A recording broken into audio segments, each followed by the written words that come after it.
لا تقل لهما اف، اون بھی نہ کر۔ آپ نے فرمایا کاش میرے والدین ہوتے، تمنا کی۔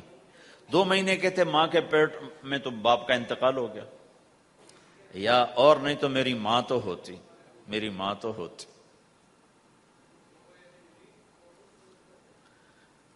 اور میں عشاء کی نماز کے مصلی پہ کھڑا ہوتا اور میں سورۃ فاتحہ شروع کر چکا ہوتا، اور ادھر سے میری ماں کہتی محمد، تو میں ماں کے لیے نماز توڑ دیتا، میں کہتا لبیک یا اماں۔ حج کا سفر ہے، 63 سال عمر ہے، ماں کو فوت ہوئے 57 سال گزر چکے ہیں۔ آپ حاجیوں کے ساتھ ابوا سے گزرتے ہیں، 10 میل آگے بستی ہے، پہلے قبر آ جاتی ہے۔ آپ نے احرام باندھا ہوا ہے، سر ننگا ہے، اپریل کا مہینہ ہے، ماں کی قبر سے گزرے 57 سال میں آدمی کیا کچھ نہیں بھول جاتا، لیکن میرے نبی کے دل کا زخم اسی طرح بھرا نہیں ہے، اسی طرح تازہ ہے۔ آپ اونٹنی سے اتر گئے اور ماں کی قبر کے سرانے آ کے یوں بیٹھے، گھٹنے اٹھائے اور ہاتھ یہاں رکھے اور سر دیا گھٹنوں میں ایسے، اور یوں سر نیچے کر کے جو روئے ہیں جیسے چھوٹے بچے روتے ہیں۔ آپ نے دیکھا چھوٹے بچے گھروں میں ایسے روتے ہیں، ایسے ہم بھی بہت روئے اس طرح منہ گھٹنوں میں دے کر، تو میرے نبی گھٹنوں میں منہ دے کر جوں روئے جوں روئے جوں روئے، کئی گھنٹے روتے رہے۔ سن 2000 میں حضرت آمنہ کی قبر کی زیارت کے لیے پہنچا، ڈھونڈتے ڈھونڈتے اللہ نے پہنچایا، ایک رہبر کو ساتھ لیا، وہ پہاڑوں کے اندر وہ قبر ہے، تو وہ اندر ہمیں لے گیا، راستہ کوئی نہیں تھا، جس کو پتہ ہو وہ پہنچا سکتا ہے، ویسے کوئی نہیں جا سکتا۔ ہو کالے پہاڑ، چھوٹے چھوٹے،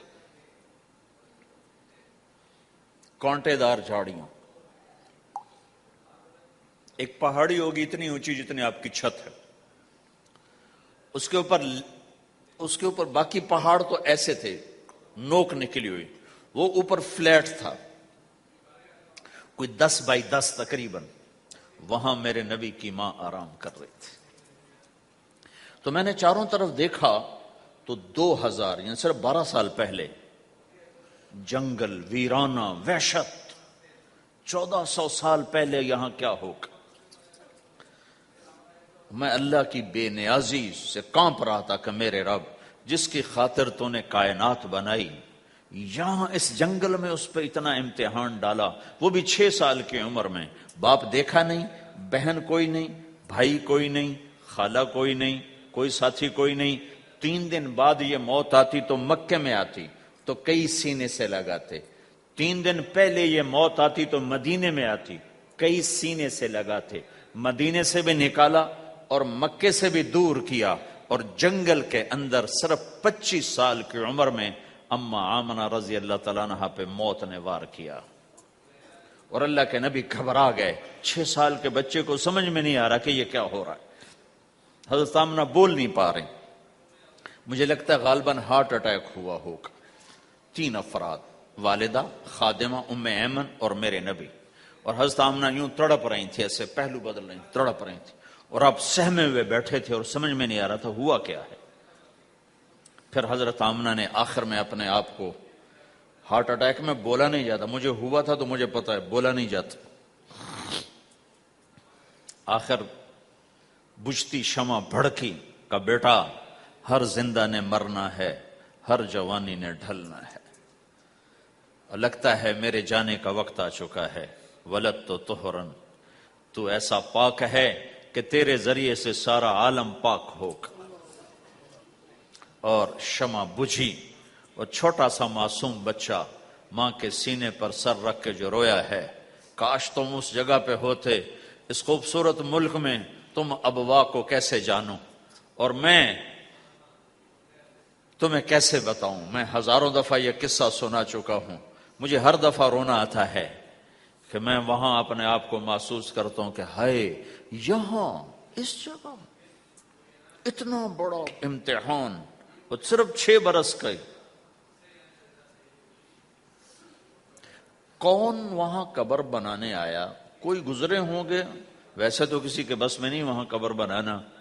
جب پہاڑ سے نیچے اترے تو ہمارے نبی پھر بھاگے۔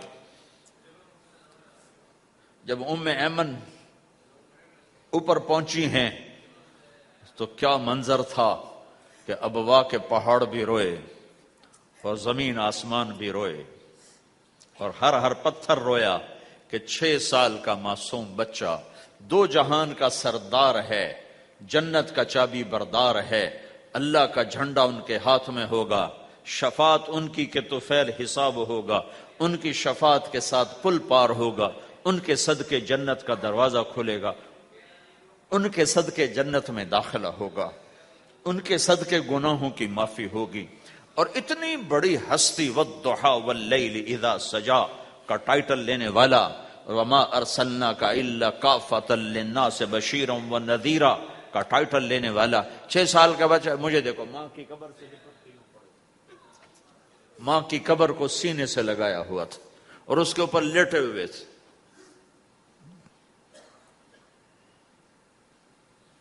جب حضرت ام ایمن پہنچی ہیں تو اللہ کے نبی کیا کہہ رہے تھے؟ اے میری ماں، تمہیں تو پتا ہے نا تیرے سوا میرا کوئی نہیں تھا، تو مجھے چھوڑ کے کہاں چلی گئی؟ تیرے بغیر کہاں جاؤں گا؟ میرا کون ہے اب تیرے سوا؟ ام ایمن نے اٹھایا کہ مجھے چھوڑ دو، میں کہیں نہیں جاؤں گا، میں اپنی ماں کے سوا کہیں نہیں جاؤں گا۔ کھینچ کے اٹھایا، نیچے لائیں، اونٹنی پہ بٹھایا، 3 راتیں مسلسل روتے روتے یہ سفر ہوا ہے۔ ہائے ہائے، کوئی آنسوں کو آگے، کوئی خالہ نہیں بیٹھی، باپ بھی نہیں بیٹھا ہوا، بھائی بھی کوئی نہیں، بہن بھی کوئی نہیں ہے، کوئی نہیں جس کے گود میں سر رکھ کے اب یہ بچہ سوئے گا۔ تنہائیوں کے ساتھ اب بسیرا ہے۔ تو میرے نبی کا کھانا پینا چھوٹ گیا، کچھ نہیں کھاتے تھے سارا دن، زمزم کے پانی کے چند گھونٹ پیتے تھے اور تنہا بیٹھے رہتے تھے۔ تو اس پر آپ نے یہ کہا، کاش میری ماں ہوتی تو میں ایسی خدمت کرتا کہ اس کے پیچھے نماز بھی توڑ دیتا۔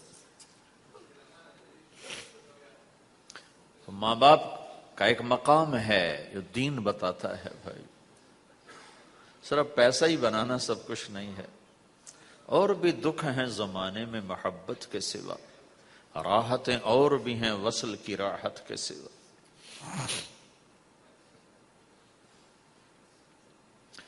ماں باپ کا ایک مقام ہے، ان کو مقام دو، لیکن ماں کی وجہ سے بیوی پہ ظلم نہ کرو، بیوی کے عشق میں ماں پہ زیادتی نہ کرو۔ یہ گھر کی معاشرت ہے، یہ گھر کی زندگی ہے۔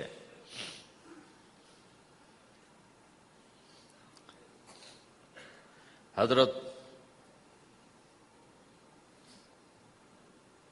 نعمان بن حارثہ بن نعمان 2 صحابہ کے بارے میں آتا ہے کہ جیسی انہوں نے ماں کی خدمت کی اور کسی نے نہیں کی، ایک حضرت عثمان، ایک حارثہ بن نعمان۔ حارثہ بن نعمان کے بارے میں تو آپ نے کہا میں جنت میں گیا تو میں نے قرآن کی تلاوت سنی، تو میں نے کہا یہ کون تلاوت کر رہا ہے؟ کہا جی حارثہ۔ کہا حارثہ تو مدینے بیٹھا ہے، یہاں تلاوت کیسے؟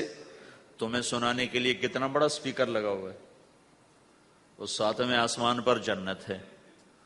تو کہا فرشتوں نے کہ جی ماں کی ایسی خدمت کی ہے، جب قرآن پڑھتے ہیں اللہ ساری جنت کو سناتا ہے۔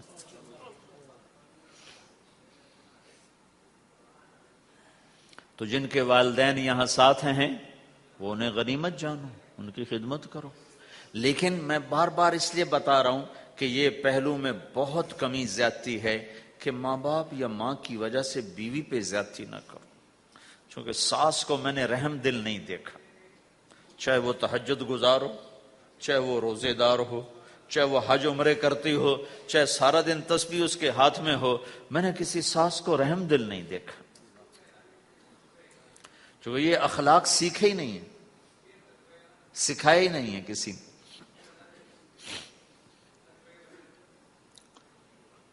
ایک دوسرے کی حوصلہ افزائی کرو، کمیوں پر پردے ڈالو۔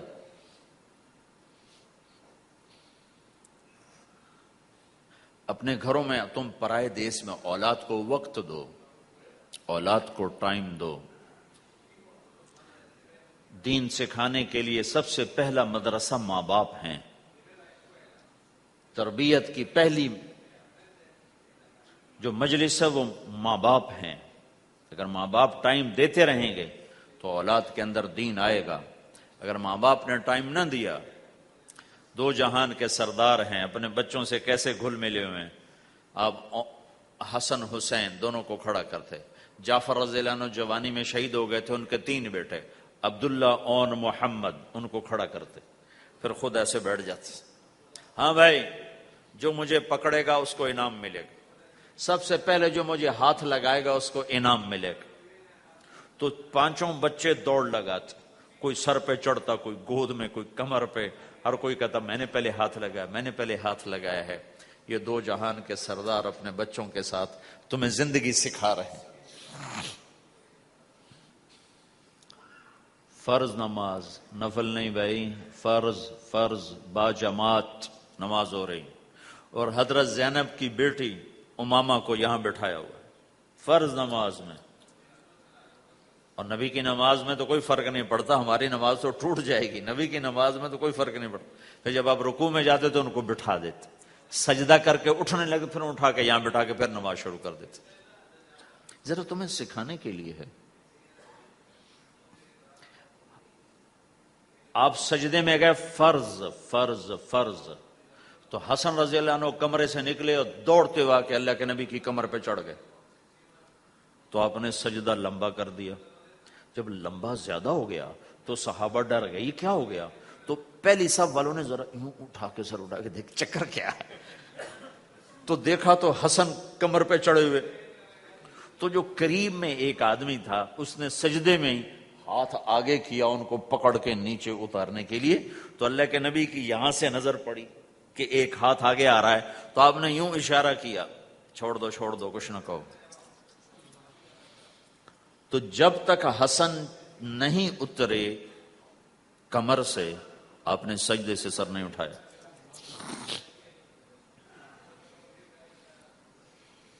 میرے نبی نے کہا اکرموا اولادکم، اپنی اولاد کو عزت دو ورنہ یہ باغی ہو جائیں گے۔